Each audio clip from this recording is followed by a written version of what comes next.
All right, let's take a look at the clicker questions for Chapter 2, describing distributions with numbers.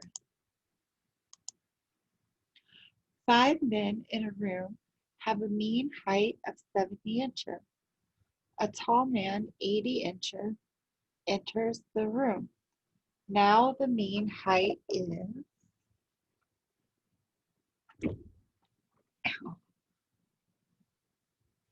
Well, if we take 5 times 70, we'd have 350. 350 plus 80 takes us to the 430, and we'll be dividing by the 6 individuals. So the answer is 430 divided by 6. Find the median of the following 9 numbers.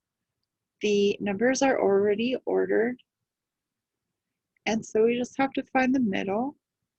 9 is odd, so there is an exact middle. 4 entries on one side, 4 entries on the other. The exact middle is 67. What is the best guess for the median textbook cost for these 196 students? Median identifies the middlemost entry. There's 196 students. Half of that would be 98. So if we look at the heights, we'll look for about the 98th, 99th person or individual. So let's start counting. We have about 10, well, 7 probably, plus 12, 13. So we'll call those first 2 bars 30, right? 10, 20, 20. Let's go with 20. And then we'll add 30, so that takes us to 50. And then our 4th bar goes up to about 35. So we have 85. So our median is going to be in the next group in the 200 to 250 range. So the best guess for our median would be 240.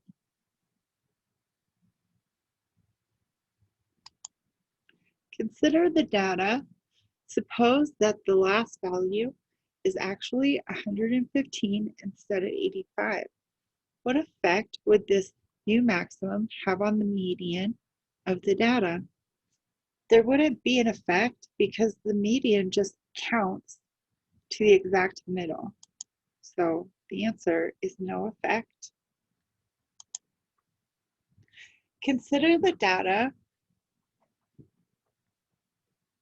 Suppose that the last value is actually 115 instead of 85. What effect would this new maximum have on the mean of the data? It would increase the mean of the data because 115 is more than 85.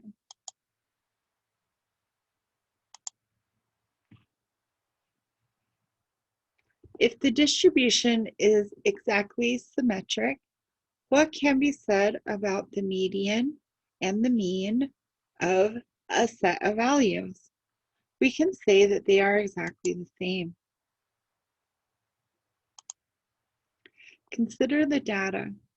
Suppose that we multiply the last 3 numbers by 5. What effect would this have on the median of the data?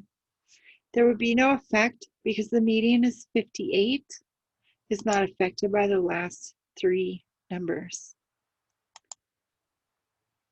For data on volumes of milk dispensed into 2-gallon milk cartons, should you use the mean or the median to describe the center? So volumes of milk dispensed into 2-gallon milk cartons. The mean is a better value because we would be looking at the average amount, the average volume of milk in a 2-gallon milk carton. For data on sales prices of homes in Los Angeles, should you use the mean or the median to describe the center? Here we want to use the median because there are some very expensive houses in Los Angeles. That's going to bring the average cost of the homes up. What are the mean and median haircut costs for these 196 students? Well, we said that half of 196 is 98. We have about 65 in our first bar, and we have we definitely get to our halfway point just in the second bar, right? Counting the frequencies. So our tick marks are in threes, so 5, 10, 15, 20, 25, 30. So that means our mean is about $8. And the median, the halfway point, oh, I counted the median first. So the median is what's going to be about $8. And the mean then is $11. $11 being the mean in this image, you're looking for a balance point. So where would you stick a little triangle below this distribution so that the data on one side would balance with the data on the other if you were looking at them, say, on a seesaw, for example? The 5-number summary for a set of data is 0, 20, 25, 50, and 110. Is the distribution skewed to the right? Skewed to the right means there's not a lot of data in the right, and there's a tail being formed over there. And it seems like we have a lot of information so we have 75% of our data between 0 and 50, right? Because we're looking at the min Q1, median Q3, and the max is a 60 above 75% of the other data points. So I think there is a gap on the right-hand side of this data. The answer is yes. This is skewed right. Below is a box plot for the tar content of 25 different cigarettes. What is a plausible set of values for the 5-number summary? Well, the min is about 1, so we can definitely discard A and D. Then we could look at the max, and the max is 17. So I'm going to go just off min and max. I'm going to go with B. The whiskers of the box plot show us where the min and max are, and the box itself shows us where the middle 50% of the data is. The shape of the box plot below can be described as, if we tilt this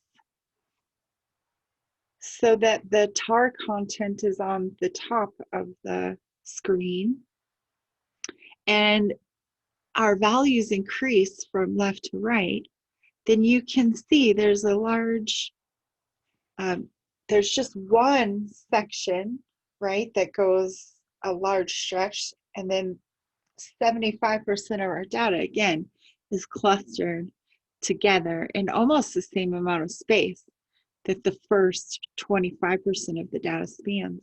So that lack of data, right, is on the left-hand side. So this would be a left skewed box plot.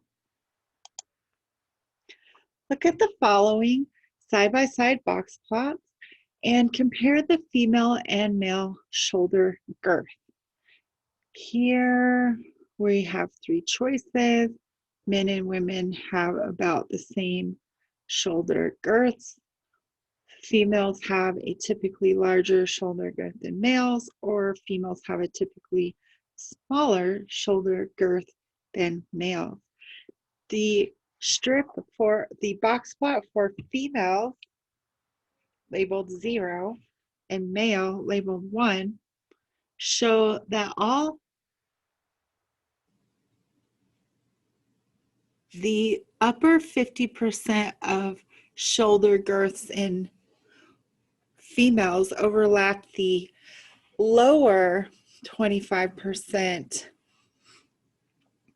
of shoulder girths in the males, and the upper 50% of the male shoulder girths definitely get to higher centimeter widths than females. So females have a typically smaller shoulder girth than males. Look at the following plot. Look at the following side-by-side box plots and compare the female and male thigh girth. Here, the female's thigh girth is a little larger than the girth of males, but not by much, right? So they have about the same thigh girths.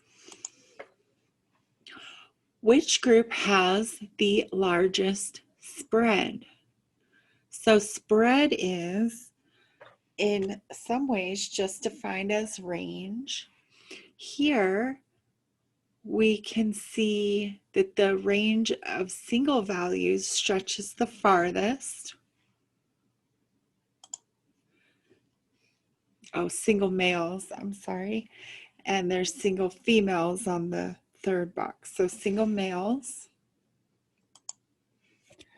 What is the appropriate range of male wrist girths? The approximate range of male wrist girths, we reach 19.5 as our max and 14.5 as our min. Max minus min is the range. So we're looking at 19.5 minus 14.5, which equals 5. The 5-number summary of a distribution consists of the smallest observation, the first quartile, the mean, the third quartile, and the largest observation, written in order from smallest to largest. This is false. It contains the median, not the mean. Blank is the distance between the first and third quartiles. Inner quartile range. What is the approximate inner quartile range of male wrist girth? Here we're going to subtract just the Q1 from the Q3. Q3 is about 18 and Q1 is about 16.5. 18 minus 16.5 is 1.5. The 5-number summary for a set of data is 0, 20, 25, 50, and 110. Using the 1.5 times IQR rule, does the data set contain one or more outliers? The inner quartile range would be 50 minus 20, which is 30. 30 times 1.5 is 45. If we subtract 45 from Q1, we have a negative number because 20 minus 45 is negative 25. So we do not have an outlier on the left-hand side. The Q3 is 50. If we add 45 to 50, we have the quantity 95, and 110 is larger than 1.5 times the IQR plus 50. So yes, we have an outlier. The outlier is 110. Complete the calculations for the standard deviation of Mark McGwire's yearly home runs.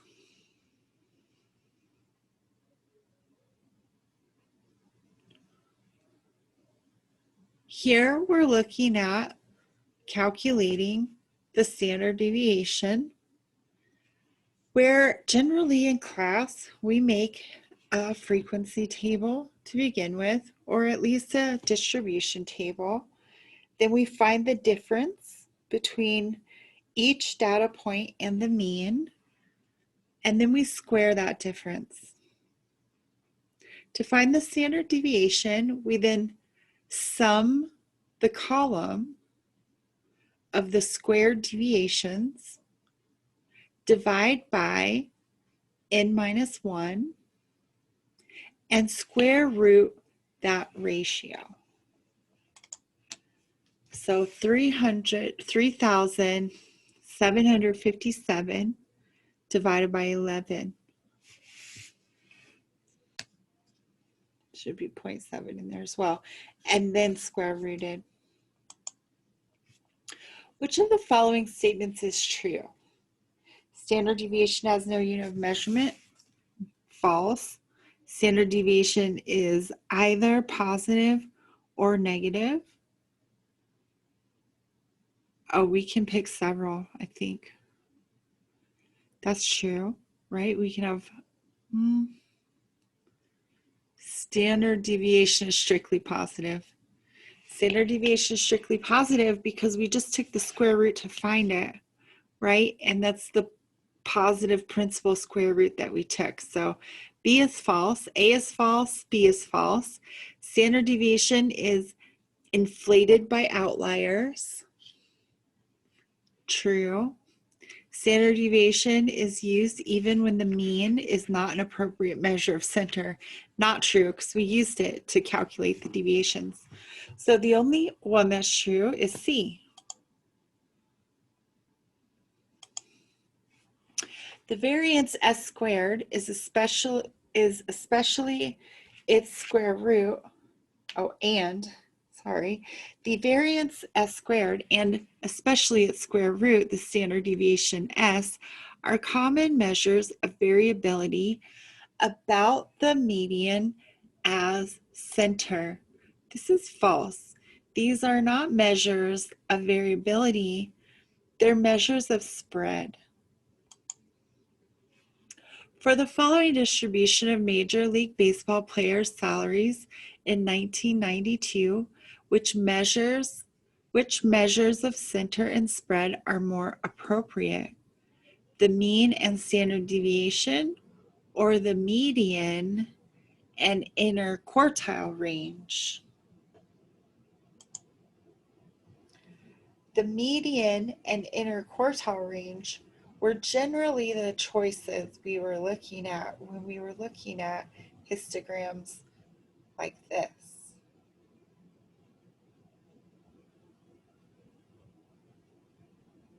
The mean salary of baseball players is also not much information because most people playing baseball don't make very much. But then there's some people that make a ton of money, right? So that's going to pull the mean toward those outliers. So definitely the median and the inner quartile range. For the following distribution of textbooks costs in 1998, which measures of center and spread are more appropriate? Well, here we can clearly see a mean and we could calculate the standard deviation. So since we can talk about the mean representing this distribution, then the measure of spread that goes with that is the standard deviation.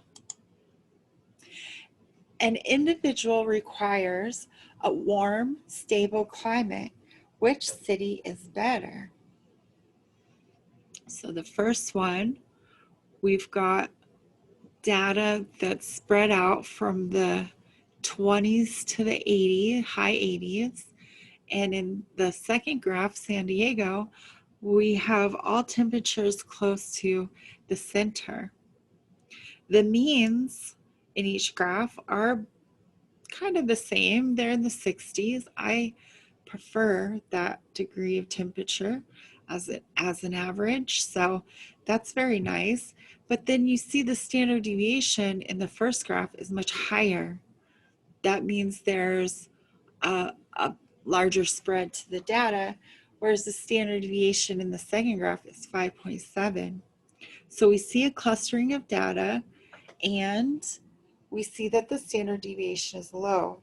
So the standard deviation for San Diego is lower, and that's why we can say we'd have a more stable climate in San Diego.